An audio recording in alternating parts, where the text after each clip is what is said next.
भगवते वासुदेवाय। ओम नमो भगवते वासुदेवाय।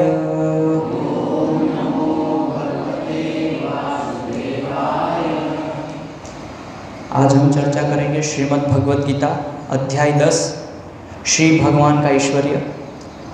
चतुश्लोकी भगवद गीता में से पारायण करेंगे। किसी को पता है चतुश्लोकी भगवद गीता के श्लोक?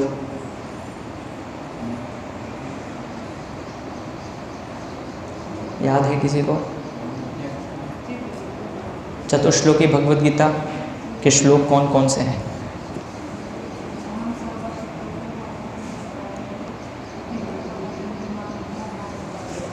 कौन से नंबर का श्लोक है?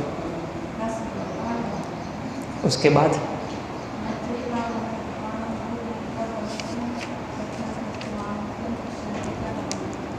फिर प्रभु जी लोग, कमलेश प्रभु,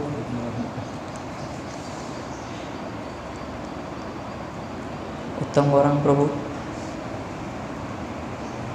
प्रत्युष नहीं याद, चैतन्य, तन्मय,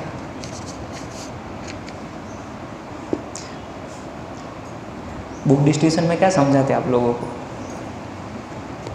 क्या प्रचार करते हैं? किसी ने आपसे पूछा कि चतुश्लोकी गीता, फिर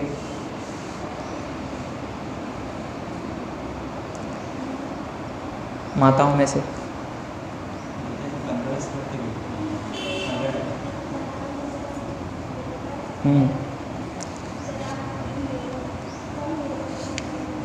चौथा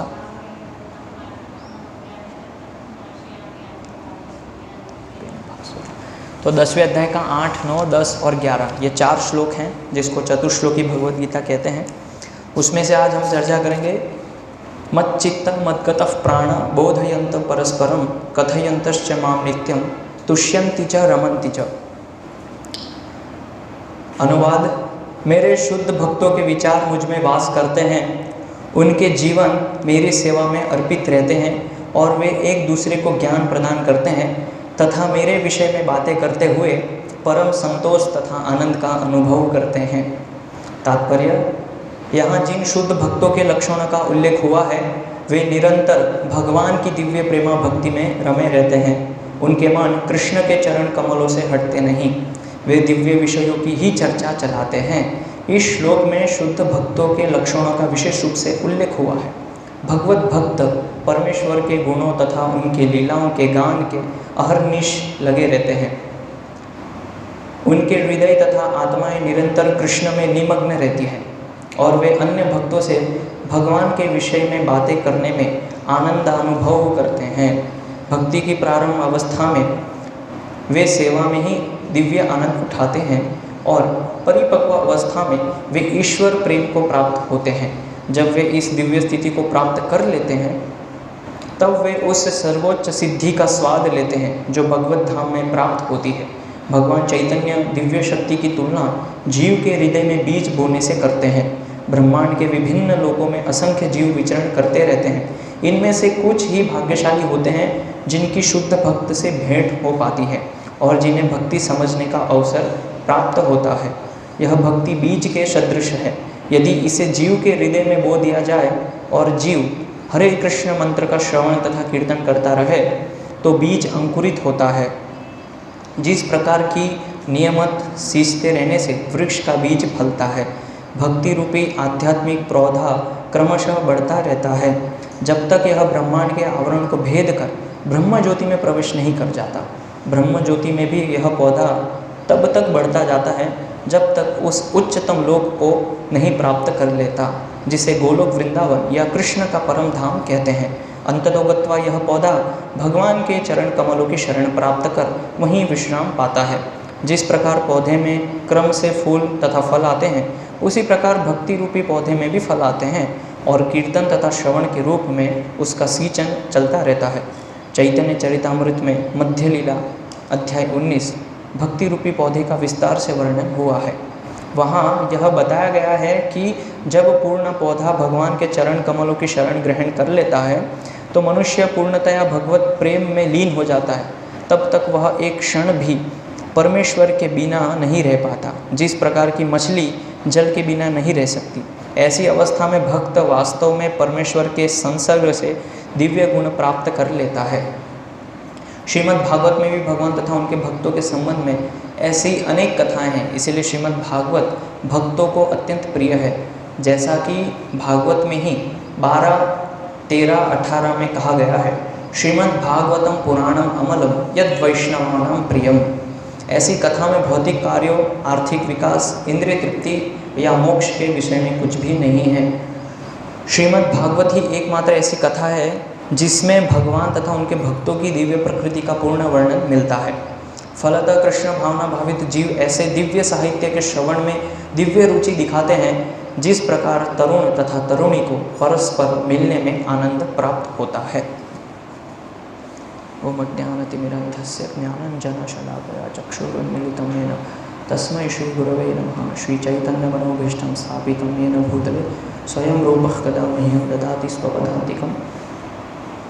वन्देऽहं श्रीगुरौ श्रीयुतपदकमलं श्रीगुरुं वैष्णवांश्च श्रीरूपं साग्रजातं सहगण रघुनाथान्वितं तं सजीवं साद्वैतं सावधूतं परिजनसहितं कृष्ण चैतन्यदेवं श्रीराधाकृष्णपादान् सहगण ललिता श्रीविशाखान्वितांश्च।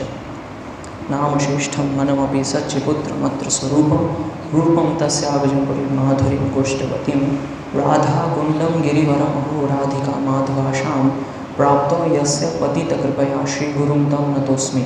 नमो विष्णुपादाय कृष्णपृष्ठाय भूतले श्रीमते भक्तिविकासस्वामिनिति नामिने। नमो ओं विष्णुपादाय कृष्णपृष्ठाय भूतले श्रीमते भक्तिवेदान्तस्वामिनिति नामिने। नमस्ते सारस्वते देवे गौरवाणी प्रचारिणे निर्विशेष शून्यवादी पाश्चात्यदेशतारिणे। जय श्री कृष्ण चैतन्य प्रभु नित्यानंद श्री अद्वैत गदाधर श्रीवासादि गौर भक्तवृंद।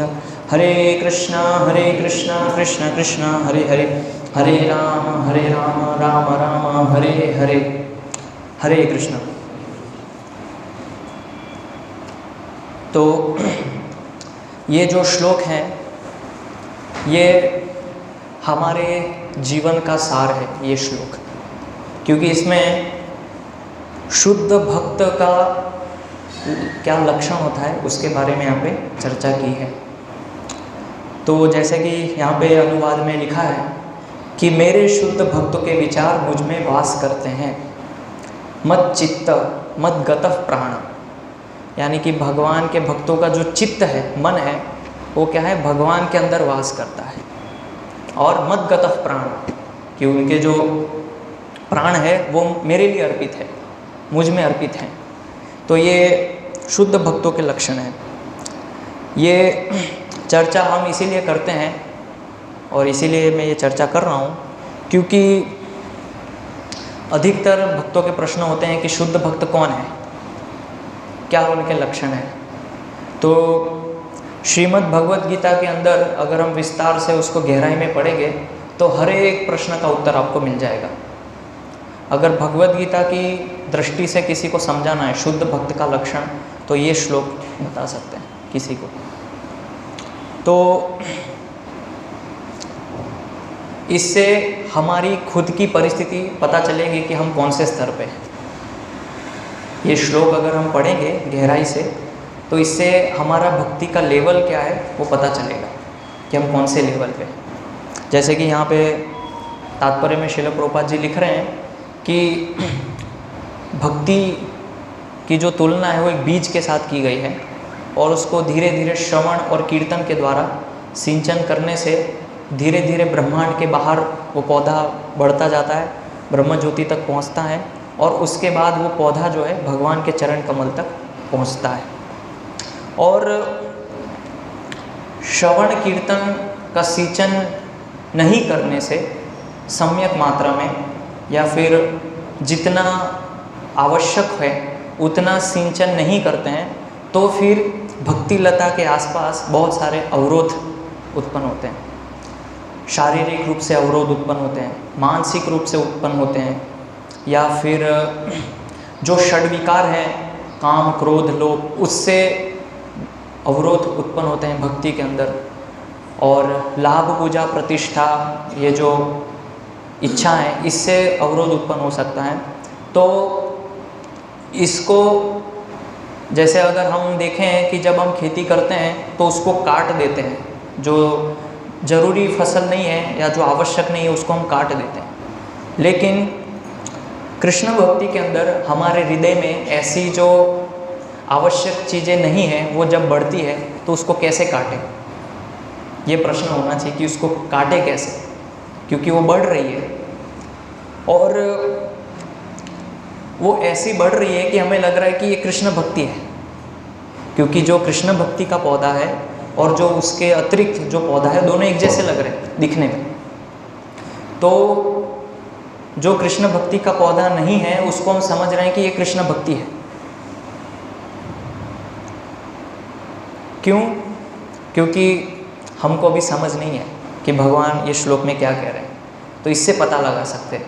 तो यहाँ पे इसलिए भगवान कहते हैं कि उनके विचार मुझ में वास करते हैं। तो अभी देखना चाहिए हमारा लेवल कि क्या हम भगवान की सेवा कार्य करते समय भगवान के बारे में लीला स्मरण करते हैं, क्या उनके बारे में हम चर्चाएं करते हैं, भगवान कृष्ण का गुणगान करते हैं, और कितना गुणगान करते हैं हमारे जीवन में, कितना भगवान के बारे में चिंतन करते हैं, कितना सोच पाते हैं, उससे हमारा भक्ति का स्तर पता चल जाएगा।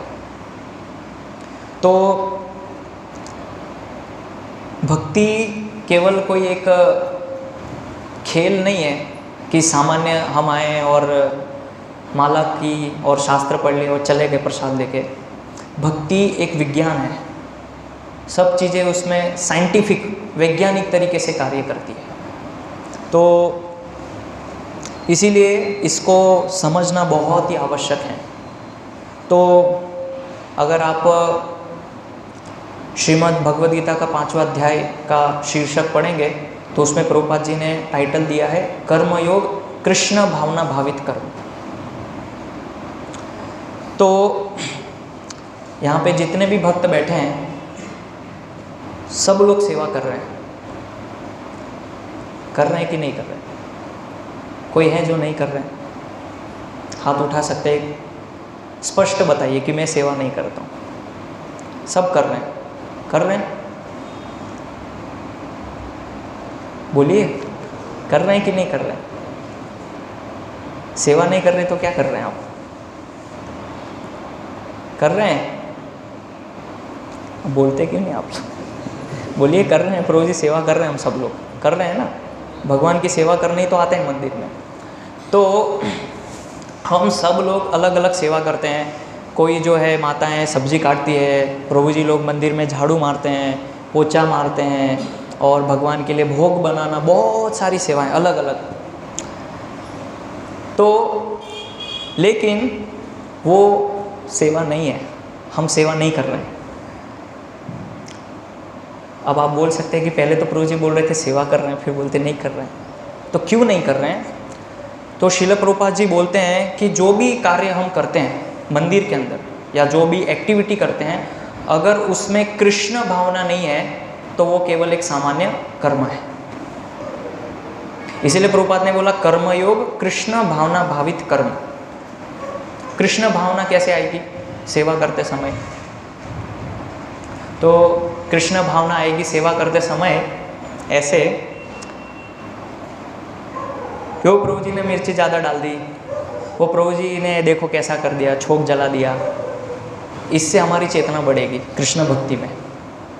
वो माता जी ने आलू बड़ा काट दिया, सब्जी छोड़ दिए, सही से काट के नहीं गए, इससे हमारा भक्ति में विकास होता है। जब ये सब चर्चा हम करते हैं तो कृष्ण भक्ति में बहुत जल्दी तीव्रता से प्रगति करते हैं, जब ऐसा चिंतन करते हैं। सहमत हैं आप सब लोग? नहीं। तो फिर कमी किस चीज़ की है? सेवा तो सब कर रहे हैं, लेकिन सेवा जो हम कर रहे हैं वो वास्तव में आवृत हो चुकी है। किससे? मन से, क्रोध से, ईर्ष्या से, द्वेष से। ये सेवा अपने आप में गलत नहीं है, आप जो भगवान के लिए सेवा कार्य कर रहे हैं वो गलत नहीं है, लेकिन उस सेवा को आपने आवरण दे दिया। किस चीज़ का? ये जो मैंने बताया अभी, भक्तों के प्रति ईर्ष्या, उनके प्रति द्वेष, मानसिक रूप से आवरण। वो तो समय पे नहीं आते हैं, वो सेवा नहीं करवाते हैं, मैं ज़्यादा सेवा करता हूँ, मैं टाइम पे पहुँच जाता हूँ, लेकिन वो नहीं पहुँचते हैं। तो ये क्या है? भक्ति को हमने आवृत कर दिया। तो सेवा कार्य करने से जो हमें फल मिलना चाहिए वो फल नहीं मिलेगा। क्यों? क्योंकि उसके अंदर भावना नहीं है, कृष्ण भावना नहीं है। तो कृष्ण भावना कैसे बढ़ेगी? भगवान के बारे में चर्चा करते समय, जब हम सेवा करते हैं तो एक भक्त दूसरे भक्त से क्या चर्चा करते हैं सेवा करते समय, किस चेष्टा से कर रहे हैं। चेष्टा बहुत महत्वपूर्ण है, वो चेष्टा सही होनी चाहिए सेवा करने के पीछे। अगर हमारी चेष्टा सही नहीं है तो हमारा जो पौधा है वो भगवान के चरण कमल तक नहीं पहुंचेगा और बीच में रुक जाएगा। वो पौधा बीच में ब्रह्मांड के अंदर ही आवृत हो जाएगा, उसके ऊपर नहीं जा पाएगा। तो इसीलिए यहाँ पे भगवान कह रहे हैं कि भक्तों के विचार मुझ में वास करते हैं। तो कौन से विचार, कौन से विचार भगवान के अंदर वास करते हैं, वो प्रश्न है। कितने भक्तों को दशविध नाम अपराध आता है? यहाँ बैठे हैं जो उत्तम गौरंग प्रभु, आपकी दीक्षा हुई है, हम जप तो करते हैं रोज,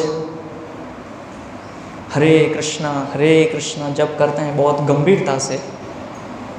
क्या आपको दशविध नाम अपराध याद है?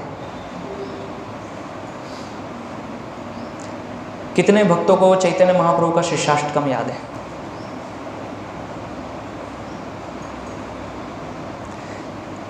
कितने भक्तों को कुंती महारानी की स्तुति याद है?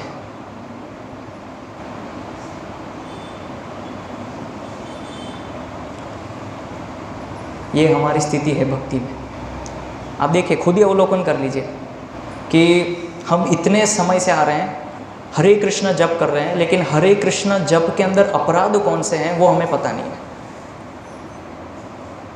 दशविध नाम अपराध, खाली आपकी बात नहीं कर रहा हूँ, बहुत सारे ब्रह्मचारियों को भी नहीं आता है दशविध नाम अपराध। मैं हिंदी की बात नहीं कर रहा हूँ, ओरिजिनल जो संस्कृत में लिखा है 10 नाम अपराध, सताम निंदा नाम न परम अपराधम वितनुते, उसकी बात कर रहा हूँ। किसको आता है? कमलेश को शिक्षाष्टकम किसको पूरा याद है? याद है? तो ये हमारी स्थिति है। तो हम कर क्या रहे हैं? इतने सालों से हमने क्या किया? अगर हम केवल 10 नाम अपराध, जप में होने वाले अपराध वो याद नहीं कर सकते, तो फिर हम अभी तक कर क्या रहे थे इतने सालों से?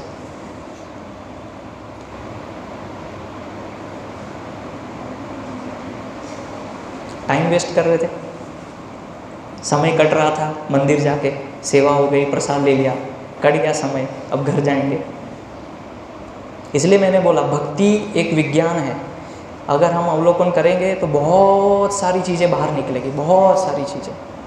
इसीलिए श्रीमद् भागवत में बताया तत्तेनु कंपान सुसमीक्षमाण, वो जो शब्द प्रयोग किया सुसमीक्ष, सुसमीक्षा का अर्थ होता है एनालाइज करना। एनालाइज मतलब अपनी चीज़ों को देखना, अवलोकन करना, क्या हम कर रहे हैं। और भी ऐसी बहुत सारी चीज़ें हैं भक्ति में, छोटी छोटी चीज़ें जो हमें नहीं आती है, लेकिन हम केवल सेवा करके, माला करके, प्रसाद लेके अपने आप को इतने उच्च स्तर पे मानते हैं कि ओ हो बाप रे, कितने महान वैष्णव हो गए, दीक्षा हो गई तो कितने बड़े भक्त हो गए। बेसिक चीज़ नहीं आती।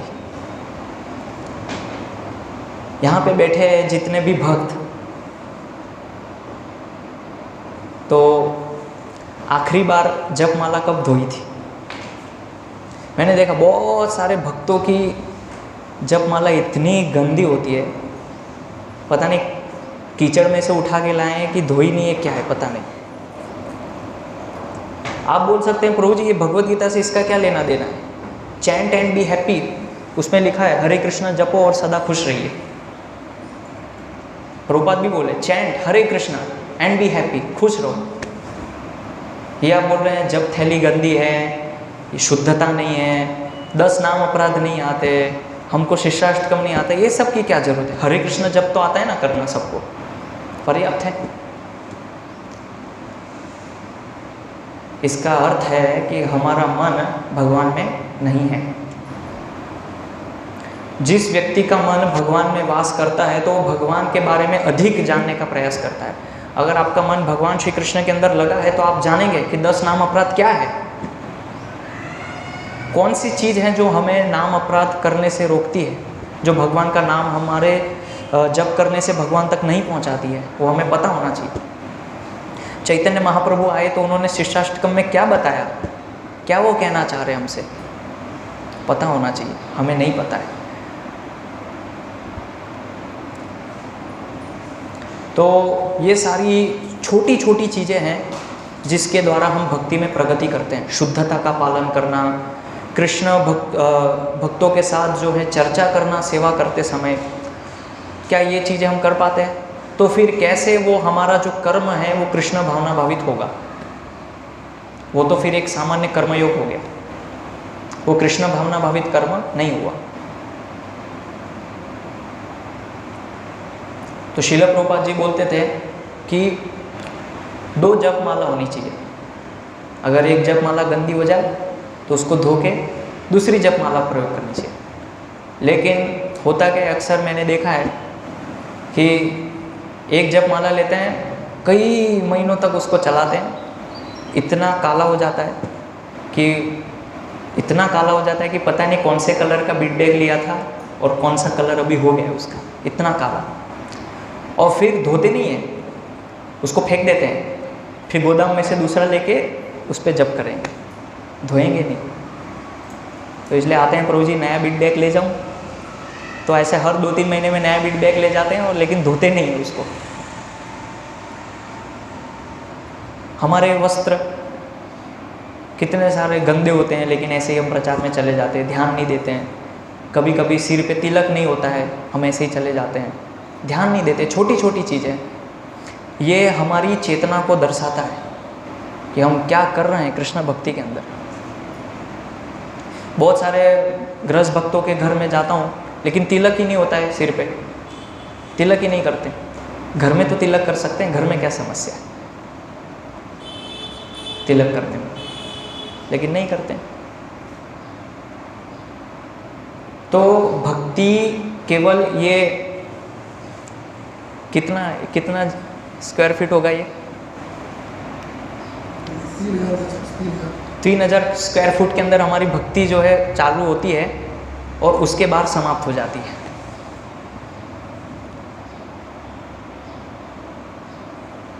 बस इतने एरिया के अंदर भक्ति होनी चाहिए। यहाँ पे सेवा करनी है, माला करनी है, यहाँ पे अगर प्रभु जी ने शिष्टाष्टम बोला दिया तो बोल देंगे, याद नहीं करेंगे। 10 नाम अपराध बोलवा दिए तो ठीक है, उसको घर जाके कभी याद नहीं करेंगे, हो गया खत्म। कितने सारे भक्तों को मैंने देखा, मंदिर आते हैं लेकिन सीधा जाके किचन में घुस जाते हैं, सेवा करने लग जाते हैं। यहाँ पे प्रभुपाद जी हैं, भगवान हैं, सबसे पहले आगे उनको प्रणाम देना है, मंदिर में आते से ही सबसे पहले प्रणाम देना है प्रभुपाद जी को, लेकिन हम नहीं करते। मैं ये सारी चीज़ें इसलिए बता रहा हूँ कि ये सारी चीज़ें हमारा मन भगवान में लगाता है। ये चीज़ें पालन करने से छोटी लग सकती है लेकिन बहुत महत्वपूर्ण होती है ऐसा अनुभव किसी को कि जो घर से आए वो सीधा सेवा में लग गए, कभी मंदिर में प्रणाम नहीं किया और सीधा सेवा में लग गए? मैंने तो बहुत देखा है, बाहर से आए तुरंत सेवा में लग गए, लेकिन यहाँ कोई प्रभुपाद जी जैसे कोई व्यक्ति है, यहाँ बैठे हैं, भगवान का कोई अर्चा विग्रह है, भूल जाते हैं हम लोग क्योंकि चेतना में नहीं है। तो जब ये चीज़ें पालन नहीं करेंगे तो फिर हम कोई भी कर्म, कोई भी कृष्ण भक्ति का कार्य भावना भावित होकर नहीं कर पाएंगे, वो फिर आवृत हो जाएगा और फिर समस्या आएगी। सेवा करने में, भक्ति करने में, जप करने में समस्या आएगी, सब चीज़ करने में समस्या आएगी। क्यों? क्योंकि सूक्ष्म चीज़ें, बारीक बारीक चीज़ों का हम पालन नहीं करते हैं। और ये छोटी छोटी सूक्ष्म चीज़ें, बारीक चीज़ें जो हम पालन नहीं करते हैं, उसका परिणाम ये होता है कि हम भक्ति में उत्साहित नहीं रह पाते हैं। उत्साहित नहीं रह पाते, ये कारण है। तो इसीलिए जब ये चीज़ें हम पालन करेंगे हमारे जीवन में, तो फिर हमारा मन भगवान में लगेगा। ये सब शुद्धता का पालन करके, सूची सब साफ सुथरा रहने से, भगवान को प्रणाम करने से, वैष्णव भक्तों को प्रणाम करने से, ये चीज़ें भक्ति से इसका सीधा संपर्क है। ऐसा नहीं कि भक्ति से इसका कोई संबंध नहीं है, भगवद गीता से कोई संबंध नहीं है, बहुत संबंध है अगर देखें तो। कितने भक्तों ने यहाँ पे, मेरी बात मुझे छोड़ के, मुझे छोड़ दीजिए, मैं तो एक मूर्ख पागल व्यक्ति हूँ, असुर हूँ। कम से कम आप लोगों में आपस में कितनी बार आप लोगों ने प्रणाम किया होगा कि माता जी हरे कृष्णा और पंचांग प्रणाम किया, कि एक गृहस्थ भक्त दूसरे गृहस्थ भक्त से मिले और प्रणाम किया आपस में मिलके।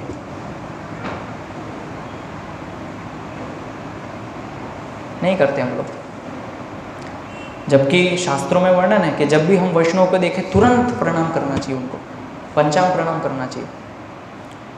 लेकिन हमारा जो व्यवहार होता है, आचरण होता है, वो मित्रवत होता है। और वो जी कब आए आप, बहुत लेट आ गए आप, तो वो सब बाद में, पहले वो आए हैं, उन प्रणाम कीजिए। ये एक वैदिक संस्कृति है और इसको वैष्णव संस्कृति बोलते हैं। अगर हम अपने आप को वैष्णव कहते हैं, वैष्णव समाज में रहते हैं, तो यहाँ एक संस्कृति होती है। आप कोई भी समाज में जाएंगे तो उन लोग की एक प्रथा होती है, एक संस्कृति होती है। उसी प्रकार से हमारे गौड़ीय वैष्णव संप्रदाय में एक संस्कृति है जिसका हमें पालन करना होता है। हर समय हर वक्त माथे पे तिलक होना चाहिए, धोती कुर्ता में प्रयास करना चाहिए रहने का। जब भी भक्तों को मिले तो पंचांग प्रणाम करना चाहिए, उनको हरे कृष्ण से संबोधन करना चाहिए। लेकिन वो सब भूल जाते हैं, लेकिन बाकी चीज़ें पहले याद आ जाती है। जैसे कोई भक्त 2 दिन मंदिर नहीं आया, वो तीसरे दिन आया, अरे वो 2 दिन कहाँ गायब थे, कम से कम आया है तो पहले प्रणाम करो उसको। वो कब आया क्यों नहीं आया वो बाद में, या बहुत लेट आते तो बहुत लेट आए प्रभु जी, आप 1 घंटा और लेट हो गए आप। जबकि संस्कृति यह है कि जब भी वैष्णव को देखे तुरंत प्रणाम, लेकिन नहीं करते हैं। कौन करते हैं? हाथ उठाइए अगर कोई करते हो तो। मतलब मैंने तो नहीं देखा अभी तक 3 साल के अंदर। छोटी छोटी चीज़ें, बहुत छोटी चीज़ें, हम कभी इस पे ध्यान नहीं देते। तो ये सारी चीज़ें पालन करने से ही धीरे धीरे धीरे धीरे हम भक्ति में आगे बढ़ते हैं, तीव्रता से। ऐसे हम भक्ति में आगे नहीं बढ़ेंगे कि उस भक्त ने ऐसा किया, उसने ऐसा सब्जी बनाया, उसने सेवा में ये प्रॉब्लम करी, वो भक्त ऐसा बोल रहा है, वो मेरे बारे में ऐसे चर्चा कर रहा है, इससे प्रगति नहीं होगी। कीर्तन जो है वो सारी 9 विधा भक्ति का हृदय है, हार्ट। श्रील प्रभुपाद जी बोलते थे कि अगर कीर्तन हम छोड़ देंगे तो फिर श्रवण और बाकी जो विधियाँ हैं वो उतना लाभ नहीं होगा उससे। कीर्तन सभी चीज़ों का एसेंस है, सार है। इसीलिए श्रील प्रभुपाद जी ने 1972 में अपने शिष्यों को बोला कि अभी बहुत प्रचार किया है, लेकिन अभी प्रचार कार्य रोक दो। अभी वर्तमान में हमारे पास जो भक्त हैं उनको अभी ट्रेन करो, उनको प्रशिक्षण दो पहले। ऐसे बहुत सारे प्रभुपाद जी के लेटर्स हैं जिसमें प्रभुपाद दे रहे हैं उपदेश कि अभी हमें ये प्रचार को ज़्यादा एक्सपांड नहीं करना है। तो प्रभुपाद जी बोलते हैं now let boil the milk, ऐसा बोलते थे कि जो दूध है उसको उबालो। उबलने से क्या होगा? रबड़ी क्रीम निकलेगी उसमें से, उबालते रहेंगे। उसी प्रकार से जो हमारे पास भक्त हैं, हम लोग का जो एक समाज है जहाँ पे हम मंदिर में रह रहे एक परिवार हैं, तो पहले हमें खुद को प्रशिक्षित होना है, खुद को ट्रेन होना है। उसके बाद हम दूसरों को कुछ सिखा पाएंगे, कुछ बता पाएंगे। लेकिन अक्सर होता क्या है कि हम कुछ चीज़ें पालन करने लगते हैं तो हम अपने आप को बहुत श्रेष्ठ समझने लगते हैं। ये एक समस्या है बद्ध जीव की। थोड़ा बहुत भी कुछ पालन कर लिया तो हम सोचते हैं कि अरे प्रभु आप ऐसा क्यों नहीं करते, माता जी आप ऐसा क्यों नहीं करते, मैं ये पालन कर रही हूँ, ये नियम बताया है, आप क्यों नहीं करते। लेकिन अगर हम हमारे हृदय में खुद झांक के देखें तो बहुत सारी चीज़ें तो हम भी पालन नहीं कर रहे। तो नियम पालन करने से एक और गलत धारणा में ऐसे भक्तों के अंदर धारणा है कि नियम पालन करने से उस भक्त को श्रेष्ठ माना जाता है। नियम पालन करने से कोई भक्त श्रेष्ठ नहीं होता है, ये समझिए आप। अगर मैं शुद्धि का, शुचि का और जो भी वैष्णव संस्कृति के नियम है उसको पालन करूंगा तो मैं श्रेष्ठ हो जाऊंगा? नहीं, नियम पालन करने से श्रेष्ठ नहीं होते। उसके पीछे मंशा क्या है, भावना क्या है। इसलिए प्रभुपाद ने बोला कृष्ण भावनामृत। हमसे तो कई गुना ज़्यादा नियम मायावादी जो सन्यासी है वो पालन करते हैं, जो जैन मुनि है वो लोग पालन करते हैं। उतना नियम शायद हम भी पालन नहीं करते हैं, लेकिन क्योंकि वो भक्त नहीं है, उनके अंदर कृष्ण भावना नहीं है, इसलिए वो नियम पालन व्यर्थ है। उसी प्रकार से अगर हम नियम पालन कर रहे हैं, सब कुछ कर रहे हैं, लेकिन उसमें कृष्ण भावना नहीं है तो वो व्यर्थ है सब। तो ये सारी चीज़ें जब हम करेंगे धीरे धीरे धीरे तो फिर क्या होगा, भक्तों के प्रति, वैष्णव के प्रति प्रेम बढ़ेगा, आत्मीयता बढ़ेगी एक भक्त के दूसरे भक्त के प्रति। अभी आत्मीयता नहीं है हमारे अंदर, एक वैष्णव के प्रति दूसरे वैष्णव के प्रति कोई प्रेम संबंध नहीं है, प्रेम व्यवहार नहीं है। इसीलिए हमारा साधना का परिणाम, रिजल्ट नहीं मिल रहा है। क्यों? क्योंकि भगवान कहते हैं कि मेरे पास आया जाता है भक्तों के द्वारा। अगर हम भक्तों से आत्मीयता नहीं रखेंगे, भक्तों से प्रेम व्यवहार नहीं रखेंगे, तो हमारा प्रेम भगवान से कभी विकसित नहीं हो पाएगा, असंभव है। तो ये हम लोग का एक गौड़ी वैष्णव समाज है, तो हम सब एक परिवार हैं, तो इसके अंदर हमारा आपस में जो संबंध है वो मैत्रीपूर्ण होना चाहिए और प्रेम संबंध होना चाहिए, आत्मीयता होनी चाहिए, आदान प्रदान होना चाहिए एक भक्त दूसरे भक्त के प्रति। ये सारी चीज़ें बहुत सुनने में छोटी लगती है, लेकिन बहुत ही महत्वपूर्ण है। तो हम ये सारी चर्चा ना करके कि वो पुस्तक में ऐसा लिखा है, श्रील प्रभुपाद जी ऐसा बताते हैं, श्रीमद् भागवतम में ऐसा लिखा है, और चैतन्य चरितामृत में महाप्रभु ऐसा लिखते हैं, वो आचार्य ये टीका में ऐसा लिखते हैं। खाली ज्ञान लेने से प्रगति नहीं होगी, उस ज्ञान को अनुभव करना पड़ता है। बहुत सारे भक्तों ने शास्त्र पढ़े होंगे, भगवद गीता पढ़ी होगी, श्रीमद् भागवतम पढ़ रहे होंगे, या श्रील प्रभुपाद की छोटी छोटी पुस्तकें भी पढ़ी होगी, लेकिन ये सारी चीज़ें पालन क्यों नहीं कर पा रहे हैं? क्यों नहीं कर पा रहे हैं? क्योंकि उस ज्ञान को एक्सपेरिमेंट नहीं किया है, अनुभव नहीं किया है। इसलिए वो ज्ञान केवल ज्ञान रह जाएगा, और जब आवश्यकता पड़ेगी हमारे जीवन में तो ज्ञान भी अज्ञान हो जाएगा, कुछ काम में नहीं आएगा, क्योंकि अनुभव नहीं है। इसलिए आप देखिए कई बार जब हमें प्रचार में आवश्यकता पड़ती है तो श्लोक याद ही नहीं आता हमको, कितना प्रयास करते हैं, अरे कल ही तो पढ़ा था, याद क्यों नहीं आ रहा है, भूल जाते हैं। तो इसीलिए वो चीज़ें तब याद रहेगी या हम उसको स्मरण रख पाएंगे कि तब जब हम ये छोटी छोटी चीज़ें पालन करेंगे जीवन में, सामान्य छोटी बेसिक चीज़। तो इसीलिए आप सभी से निवेदन है, या जो भी स्वीकार करे सुझाव निवेदन, कि जब हम कोई सेवा कार्य करते हैं तो ऐसी चर्चाएं ना करके पूछे भक्तों से कि भगवद गीता में कितने अध्याय हैं, आपने कौन सा अध्याय पढ़ा, श्रीमद् भागवतम में क्या क्या अध्याय आपने पढ़े, उसमें कौन सी लीलाएं हैं। बहुत सारी चर्चाएं हम कर सकते हैं सेवा कार्य करते समय। तो ये सारी चर्चाएं करने से धीरे धीरे धीरे धीरे धीरे आप लोग की आदत में आ जाएगा, हैबिट में आ जाएगा, कि जब भी हम सेवा कर रहे हैं तुरंत कि आज कुंती महारानी की स्तुति पढ़ी, उसमें उन्होंने ये कहा था, आज भागवतम में मैंने ये पढ़ा, तात्पर्य में ये लिखा था, आज श्रील प्रभुपाद जी का मैंने प्रवचन सुना, इसमें प्रभुपाद जी ये बता रहे थे। अच्छा माता जी, तो आप बताइए 10 नाम अपराध क्या है, बताइए शिष्टाष्टकम का 4था श्लोक क्या है। ऐसे पूछिए भक्तों से, आपस में चर्चा विचार विमर्श करने से ही भक्ति में ज्ञान बढ़ता है, अनुभव बढ़ता है।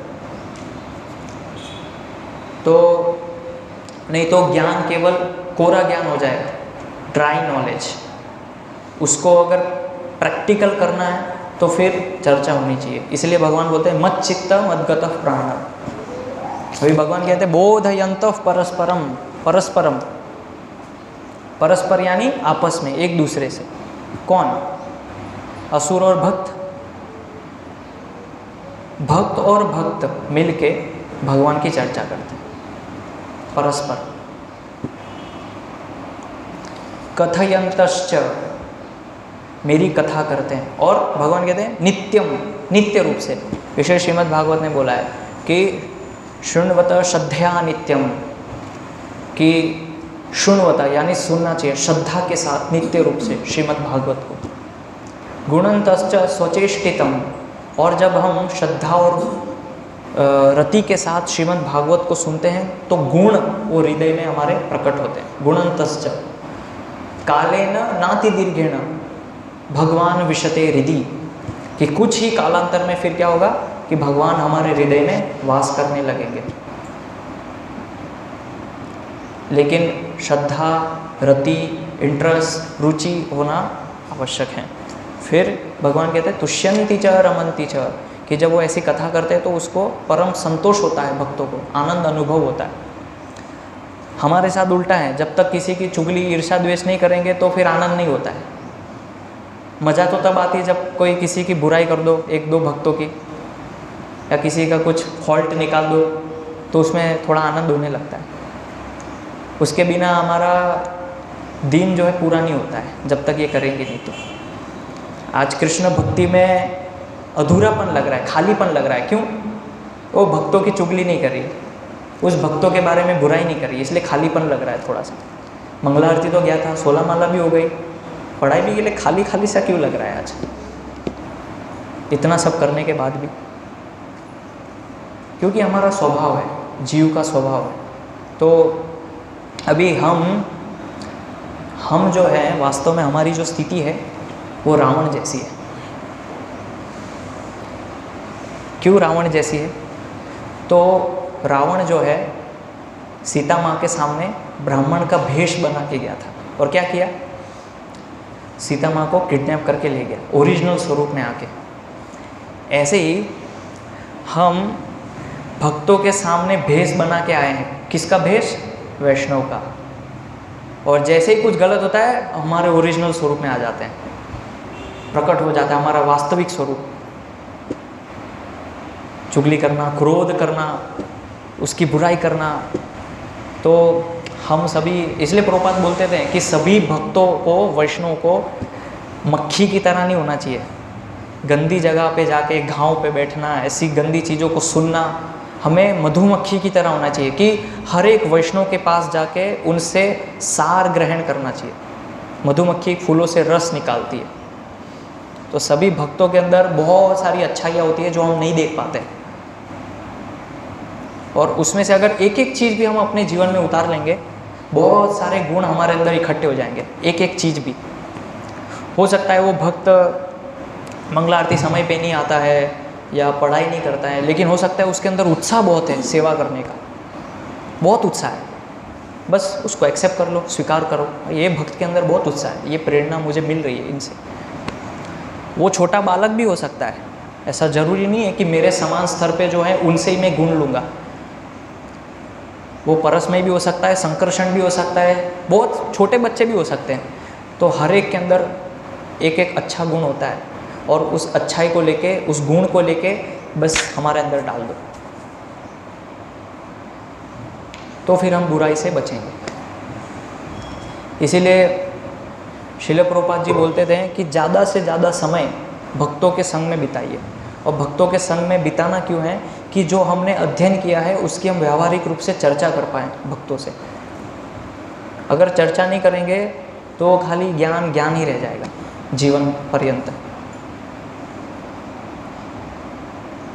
कितने यहाँ पे भक्त बैठे हैं जो ऐसी चर्चा करते हैं कि प्रभु मैंने आज भागवतम में ये पढ़ा, कि माता जी मैंने आज ये अध्ययन किया, यहाँ पे प्रभुपाद जी ऐसा बता रहे थे, ये नोट्स है कुछ जो मैंने बनाए थे, मैं आपके साथ शेयर कर रहा हूँ।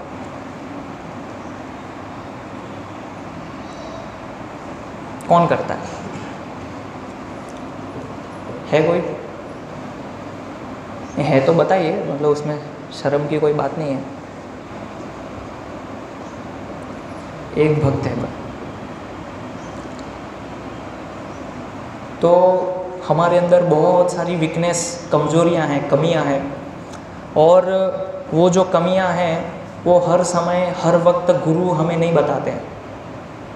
जैसे जो डॉक्टर होता है, तो डॉक्टर को कई बार उसकी बीमारी उसको खुद को पता चल जाती है कि मेरे अंदर बीमारी है, और फिर पूछता है डॉक्टर से कि मेरे अंदर ये बीमारी है, आप इसको ठीक कीजिए। उसी प्रकार से हमें उतना परिपक्व होना है कि हम अपनी खुद की बीमारी को ढूंढ सकें, प्रॉब्लम्स को समझ पाएँ कि ये मेरे अंदर प्रॉब्लम है, और उसके लिए भगवान से प्रार्थना करनी चाहिए। और वो प्रार्थना तब शुद्ध होगी जब ये चीज़ों का हम पालन करेंगे अपने जीवन में। बहुत सारी ऐसी छोटी छोटी चीज़ें हैं, बहुत सारी, जो हमें अभी तक नहीं पता है। तो इसके ऊपर भविष्य में हम कभी क्लास, कक्षा करेंगे कि वैष्णव संस्कृति क्या है, क्या क्या वैष्णव संस्कृति के अंदर नियम होते हैं जो हमें पालन करने होते हैं। तो अभी तो हमें ज़्यादा कुछ पता नहीं है, बस इतना पता है कि प्रभुपाद जी ने बोला है 16 माला, 4 नियम और मंगला आरती जाना है, अध्ययन करना है, बस इतना ही पता है। लेकिन भक्ति एक विस्तृत विषय है, अगर आप उसकी गहराई में जाएंगे उसका अंत नहीं है। तो इसीलिए भगवान, इसके आगे के श्लोक में भगवान ने इसलिए बोला कि जो भक्त मेरे में वास करते हैं, मेरे बारे में चर्चा करते हैं, तो फिर भगवान क्या बोल रहे हैं, ददामि बुद्धि योगम तम तेषाम सतत युक्तानाम। हमारे पास अभी बुद्धि नहीं है, हम विचार नहीं कर पाते हैं, भेद नहीं कर पाते सही गलत क्या है, क्या ये सही है गलत, क्यों नहीं कर पाते? क्योंकि आगे वाला जो श्लोक है मत चित्ता, वो पालन नहीं कर रहे हैं। अगर वो नहीं करेंगे तो ददामि बुद्धि होगा, भगवान बुद्धि नहीं देंगे। तो ये श्लोक का छोटा सा सारांश था। इसमें और भी बहुत सारी चर्चाएं हम कर सकते हैं, और भी प्रभुपाद जी ने इसमें बहुत सारे अलग अलग पॉइंट्स लिखे हैं तात्पर्य में, लेकिन अभी समय कम है तो यहाँ समाप्त करते हैं। हरे कृष्ण। किसी को कुछ पूछना है, जिज्ञासा है?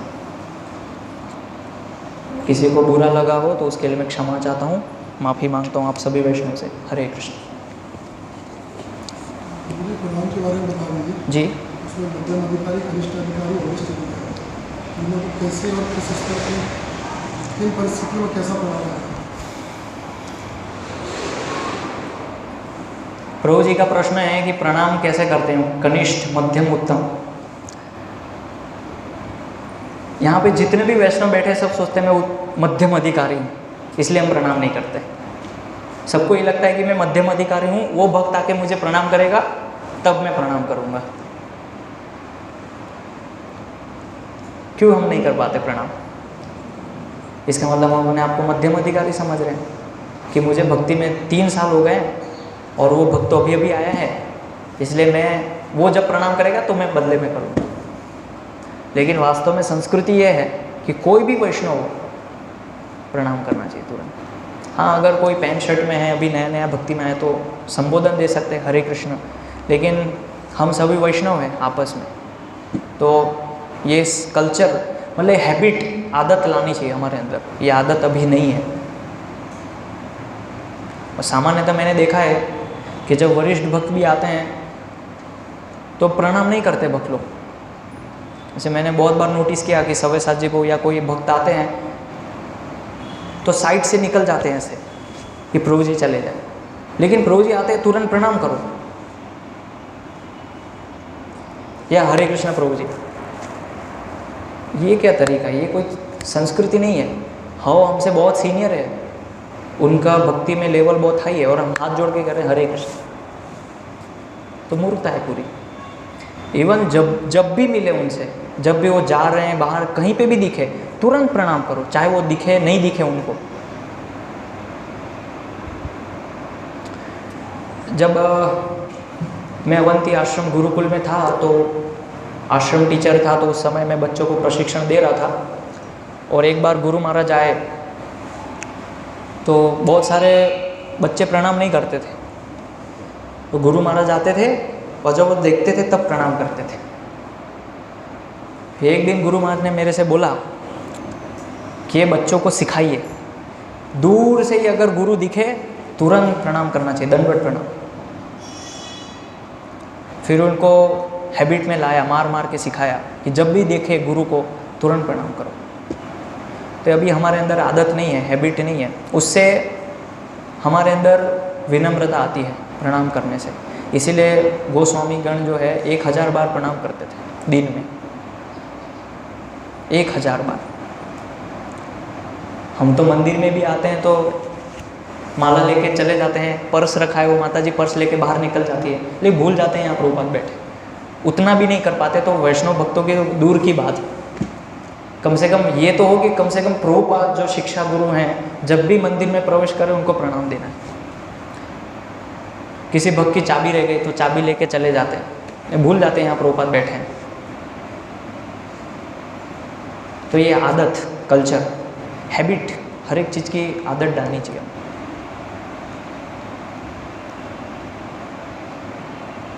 ऐसे बहुत सारी छोटी छोटी चीज़ है कि भक्त लोग पाँव में हाथ लगाते हैं, हाथ नहीं धोते हैं। मैं नोटिस किया जब करते समय पाँव को ही छूते रहते हैं, हाथ नहीं धोते, ले उसी से काउंटर चढ़ा देते ऊपर। नाक में उंगली डालते हैं, हाथ नहीं धोते हैं। नाम नहीं बताऊंगा लेकिन जो भी है समझ जाइए। तो छोटी छोटी चीज़ें हैं, लेकिन क्योंकि अगर हमारे जीवन में शुद्धता नहीं है, क्लीनलीनेस, इसलिए इंग्लिश में क्लीनलीनेस नेक्स्ट टू गॉडलीनेस, स्वच्छता जो है वो भगवान के एकदम निकट है। तो इसीलिए अधिक से अधिक सूक्ष्म रूप से नियमों का पालन करना चाहिए। शुद्धता, स्वच्छता, वैष्णव संस्कृति के जो भी नियम हैं वो पालन करने चाहिए। अभी आप तिलक लगा के नहीं आए?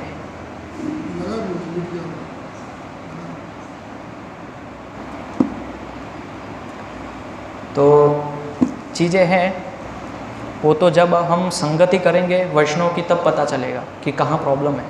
नहीं तो हम अपने आप में ही हम अपने आप को महान समझने लगेंगे, क्योंकि कोई बोलने वाला नहीं है, कोई टोकने वाला नहीं है, तो हम समझ I am great, who can stop me, I am doing my best, मैं मेरा बेस्ट कर रहा हूँ। और जीवात्मा को ये लगता है, वो छोटी से छोटी चीज़ करता है, उसको लगता है I am best, I am doing my best, this is my best efforts, ये मेरे प्रयास है भगवान की सेवा करने। और कई बार जब भक्त एक दूसरे की त्रुटि बताते हैं, स्वीकार नहीं करते हैं, एक्सेप्ट नहीं करते हैं गलती को। एक्सेप्ट करना चाहिए और हमें प्रसन्नता होनी चाहिए कि यस, कि कोई है जो मुझे बता रहा है। Who are you to tell me my mistakes, कौन होते हैं आप मेरी गलती बताने के लिए? Are you president, are you commander, are you leader? आप लीडर हैं, कौन है आप? क्यों बता सकते हैं आप? मेरी गलती मत बताइए। वो तो जब प्रभु जी बताएंगे तब मैं मानूंगा। तो एटीट्यूड यानी कि ये बहुत ही बड़ी चीज़ है जो हमारे जीवन में उसको पालन करनी चाहिए। हमारा एटीट्यूड कैसा है भक्तों के प्रति, सबके वैष्णव के प्रति।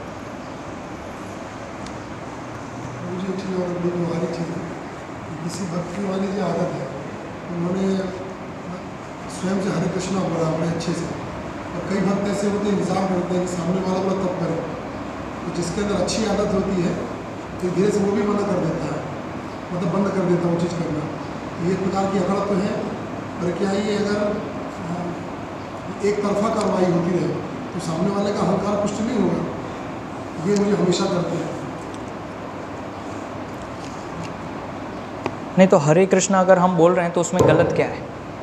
एक बड़ी प्रैक्टिकल बात बता रहा हूँ। मान लीजिए किसी चलिए किसी का प्रगति हो रहा है नहीं हो रहा है, इससे आपको क्या करना है? हाँ, तो ये गलत है। कम से कम मेरी हैबिट में तो है। मान लीजिए कि मैं एक वैष्णव को प्रणाम दे रहा हूँ लेकिन वो प्रणाम नहीं दे रहा है। आप बोलते प्रभु जी वो प्रणाम तो दे ही नहीं रहा है मेरे को, मैं दे रहा हूँ लेकिन वो कुछ कर ही नहीं रहा है। उससे क्या होता है? कम से कम मेरा शुद्धिकरण तो होगा।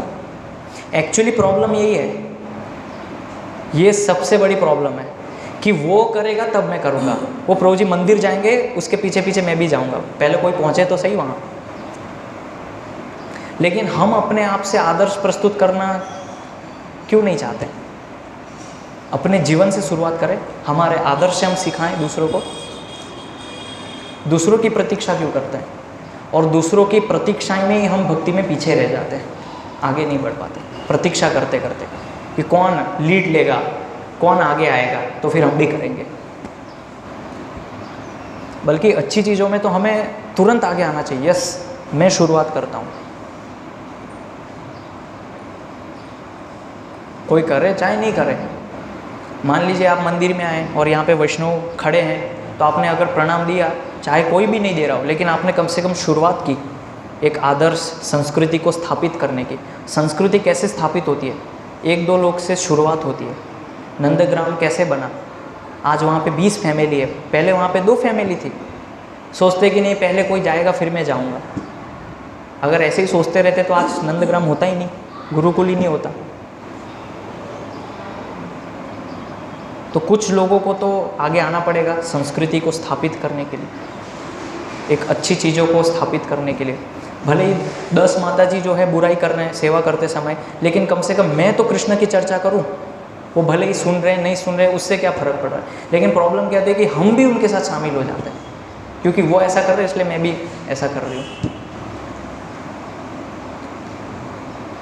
तो कई बार बोलते हैं कि प्रभु जी माहौल नहीं होता है। माहौल बनाइए, माहौल हमको क्रिएट करना है। कृष्णा कॉन्शियसनेस का वातावरण हमें बनाना है, कोई बाहर से आके नहीं बनाएगा। अक्सर ऐसा होता है कि कुकिंग है या कोई ऐसी साथ में मिलके जब सेवा होती है, कृष्ण चर्चा नहीं होती है। इसलिए मेरा प्रिंसिपल है, मैं जब सेवा करता हूँ कान में लेक्चर लगाता हूँ या कीर्तन लगाता हूँ, जिसको जो बोलना है बोलते रहिए। सिंपल।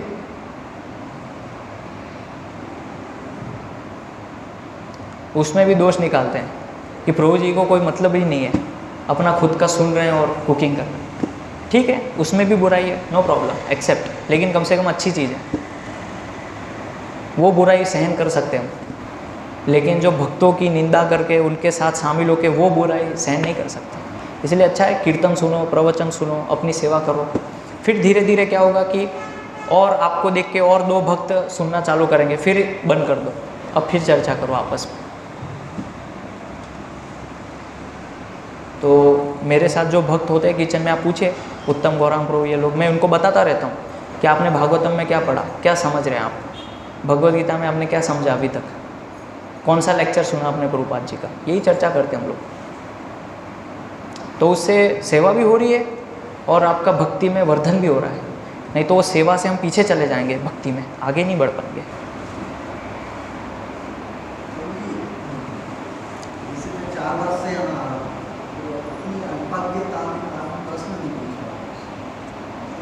जी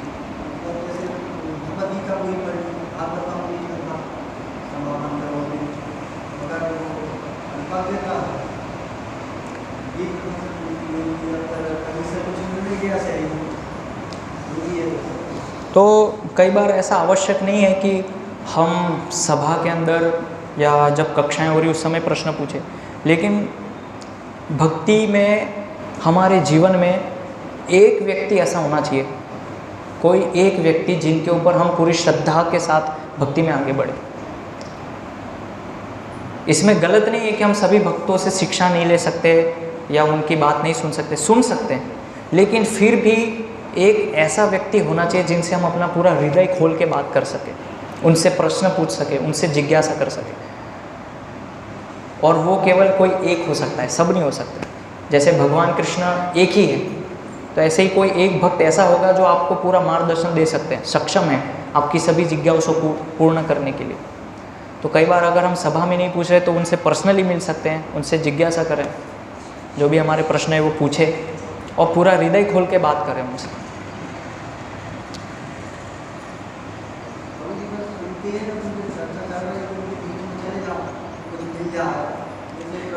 उनके बीच में जाएंगे तो निंदा होगी। ऐसे भक्तों के बीच में जाएंगे तो निंदा होगी। पहले देखिए विषय क्या चल रहा है। हो सकता है वो विषय मेरे लिए आवश्यक नहीं है, लेकिन मैं वहाँ जाऊँगा तो गलत हो जाएगा। तो इसलिए विषय बहुत महत्वपूर्ण है कि विषय क्या है, किस विषय पे चर्चा हो रही है। वहाँ चुगली हो रही है और आप गए थे कुछ अच्छे उद्देश्य से, लेकिन हो गया कुछ उल्टा। कभी कभी अपने आप को अकेले रखना ही ज़्यादा सेफ होता है। कई चीज़ों में। तो इसलिए प्रशिक्षण अपने आप को देना चाहिए हर समय। लास्ट क्वेश्चन है, जैसे प्रभु जी अचानक कभी हम किसी अन्य स्थान में गए और कोई वैष्णव, मान लीजिए आप या कोई भी मिल गए, तो उस समय ऐसा वातावरण है कि उस समय आदमी दंडवत प्रणाम नहीं कर पा रहा है, तो पूरी विनम्रता के साथ उन्होंने पूरी कमर को झुका के और ऐसे करके पूरा हरे कृष्णा बोला, तो क्या वो स्वीकार है? ये केस टू केस निर्धारित होगा, लेकिन मान लीजिए कि अगर उसी स्थान पे शिल प्रभुपाद जी होते, तो अगर हम ऐसे हाथ जोड़ के बोलते हरे कृष्ण शिव, क्या करते उससे? दंडवत नहीं जाती। तो अक्सर हम बहाना ढूंढते हैं बचने का, उसका शॉर्टकट निकालते हैं, हर एक चीज़ का शॉर्टकट। इसका शॉर्टकट क्या होगा? अगर ये नहीं कर पाएंगे तो इसका शॉर्टकट क्या होगा?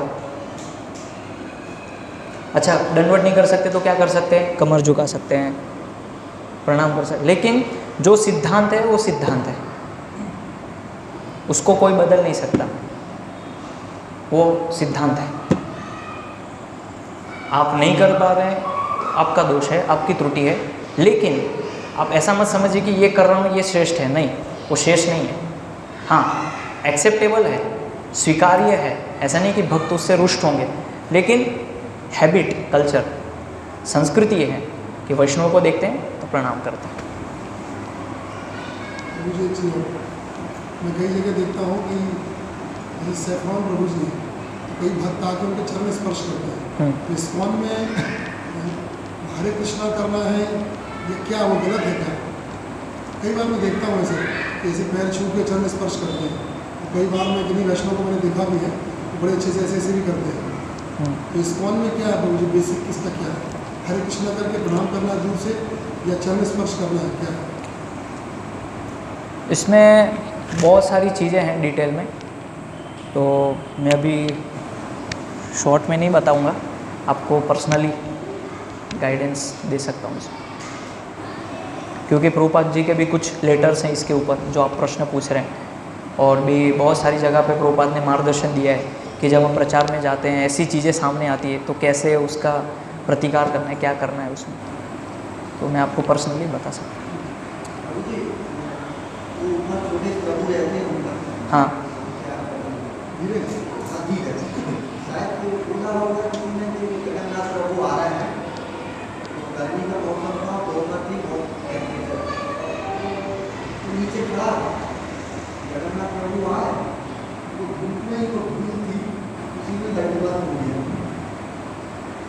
वही है कि हमारी आदत की बात है, हैबिट, कल्चर, संस्कृति।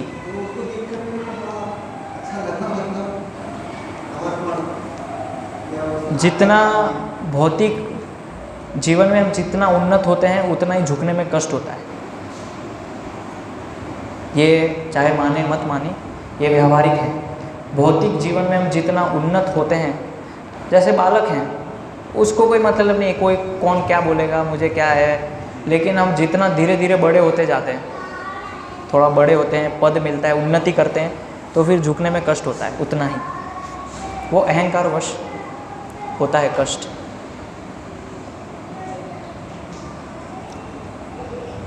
हरे कृष्ण। श्रील प्रभुपाद की जय। श्रीमद् भगवद गीता की जय। निताय गौर प्रेमानंदे। हरि हरि बोल।